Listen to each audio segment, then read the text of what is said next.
Yo, what is up, guys? Today we're going to be talking about the fight between Damon Jackson and Ilia Topuria at UFC Fight Night Hermanson versus Vettori. This fight is gonna be good. It is a featherweight fight. Damon Jackson is currently a top 30 featherweight in the world. Ilia Topuria is a top 50 featherweight in the world. So we definitely have some top tier featherweights duking it out on this UFC fight night. I mean, Damon Jackson, 18-3-1. That is a very, very good record. He is currently 32 years old. Ilia Topuria 9-0. He is an undefeated fighter. And he is 23 and a half years old. So a little bit of an age advantage for Ilia Topuria in this fight. Also, Damon Jackson is 5'11" tall and has a 73-inch reach. Ilia Topuria a little bit smaller at 5'7" tall, giving Damon Jackson a 4-inch height advantage. And Ilia Topuria also has a 69-inch reach, also giving Damon Jackson a 4-inch reach advantage. But aside from all of those height and reach advantages for Damon Jackson is still the plus 180 slight underdog in this fight. Ilia Topuria is coming in at minus 220 as the moderate favorite in this one. And it's no surprise, he's undefeated, absolutely dominated Yusuf Zalal about a month and a half ago. I mean, if you look at the Tapology predictions for this fight, it's pretty close, 76% going for Ilia Topuria, mainly to win by unanimous decision. Some people do things and win the fight by submission, and a smaller group of people do things and win the fight by knockout. 24% of the vote are going for Damon Jackson to win the fight, actually mainly by submission, and some people do think he's going to win the fight by unanimous decision. I don't think this fight's going to end as knockout. I think it's going to be a submission from either fighter, or a unanimous decision from either fighter. I think it's going to be a very, very good fight on this fight card. I expect a very, very good grappling show from both fighters in this fight. Alright, now when you look a little bit deeper at Damon Jackson's record, 18-3-1, it looks like a very, very good record. I mean, 3 losses out of 22 fights. That's a very, very good record, right? But I mean, he started his career back in 2012, fought a couple of bad fighters, only 4 bad fighters at the beginning of his career, got 2 wins, a second round rear naked choke submission, a second round rear naked choke submission, and then that's where he decided to fight a little bit better competition, and he started to fight 7-3, 5-4, 6-4, 6-1, 18-11, those type of guys, and he ended up beating those guys with a second round armbar submission, a first round knockout over Keith Miner, a second round arm triangle choke submission over Javier Obregon at Legacy FC 24, a second round rear naked choke submission over Hunter Tucker, a first round arm triangle choke submission over Leonard Garcia, ended up joining the UFC in his next fight inside 2014.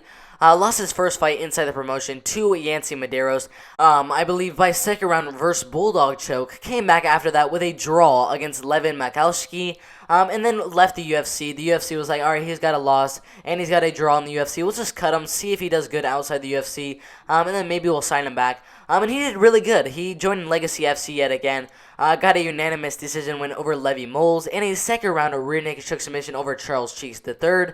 Lost his next fight in a main event at LFA 4 against Kevin Aguilier, but lost the fight by third round knockout. Came back after that loss to Kevin Aguilier with a first round of rear naked choke submission and a first round of rear naked choke submission over Luis Luna in another main event at LFA 28. Won his next fight after that as well by first round arm triangle choke submission against Chris Pesero, and a second round of rear naked choke submission over Jeremy Spoon, followed by a second round knockout over Nate Jetterman in another main event. And then he decided to join the PFL after leaving the LFA, where he ended up losing his first fight with the promotion to Movlid Kabluev by first round jumping knee in the first round. I mean, literally 10 seconds into that very first round. This was back in 2019.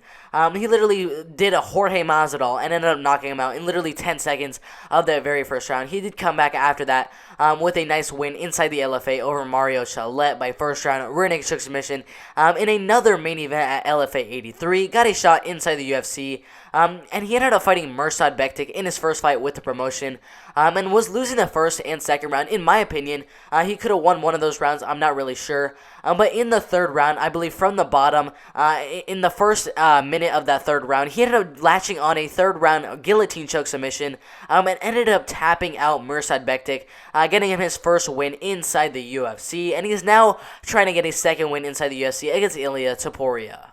Alright, now when you look at Ilia Topuria's record, I mean 9-0, that obviously looks very, very good. We have a lot of undefeated fighters on this fight card. We have Ilia Topuria, Jordan Leavitt, Movsar Evloev, Roman Delides. I'm not sure if there's any more. No other fighters that are undefeated. We have 4 undefeated fighters on this fight card. That's absolutely insane.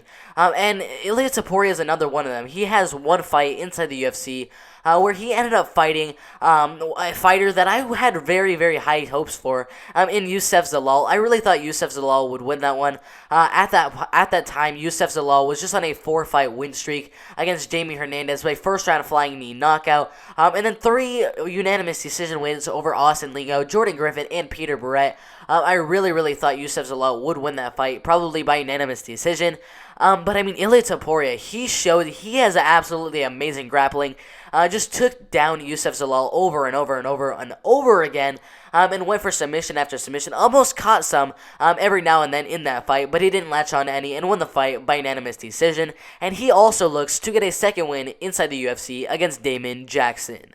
Alright, so as I said at the beginning of this video, I really do not expect this fight to go to knockout. I mean, both of these fighters, they have pretty good power on the feet. They're both very good strikers. But where they both do best is literally, like, Ilia Topuria, when he fought Youssef Zalal, he kind of played the Khabib strategy as he really, really pressured Youssef Zalal in that first and second round. Just started stalking him. Youssef Zalal moved around the cage over and over again, tiring him out. And once he got a little too close to that cage, Ilia Topuria would just go for a takedown, get him on the fence, and then eventually take him down, and then just dominate for the rest of the round, getting him a 10-9 round for that round. Damon Jackson likes to do the same thing, but in his last fight, in the first fight inside the UFC in a while, against Mirsad Bektic, he was losing that first and second round, as Mirsad Bektic was doing a lot of good wrestling, taking Damon Jackson down over and over and over again, dominating the fight. But he did latch onto that third round guillotine choke and took Mirsad Bektic out. Do I think Damon Jackson can do that again and get another guillotine choke against Ilia Topuria in this fight? I don't really think so. I think Ilia Topuria is a much better grappler than Mirsad Bektic. Mirsad Bektic is a better wrestler. He can take you down a lot easier, but Ilia Topuria's, once you're already on the ground, he's better at controlling you on the ground, going for those submissions, keeping you there. Whenever you try to go up, he goes for a submission and keeps you down there. I really think Ilia Topuria is going to dominate this fight. I think there's no way other than Damon Jackson getting a guillotine or somehow getting the fight back on the feet and getting a knockout in this fight. That's the only way, in my humble opinion, that I think Damon Jackson would win this fight. But I don't think that's going to happen. I think Ilia Topuria is going to dominate this fight, and I think he's going to win the fight by unanimous decision, making him 10-0 as a pro MMA fighter. Alright guys, if you agree with my prediction or if you disagree with my prediction, make sure to put your prediction in the comment section below. Put who you guys think is going to win this fight. It's going to be Damon Jackson, 18-3-1, a top 30 featherweight in the world, just beat Mirsad Bektic by submission in that third round. Or it's going to be Ilia Topuria, an undefeated featherweight, a top 50 featherweight in the world, coming off a dominant unanimous decision win over Youssef Zalal just a month and a half ago.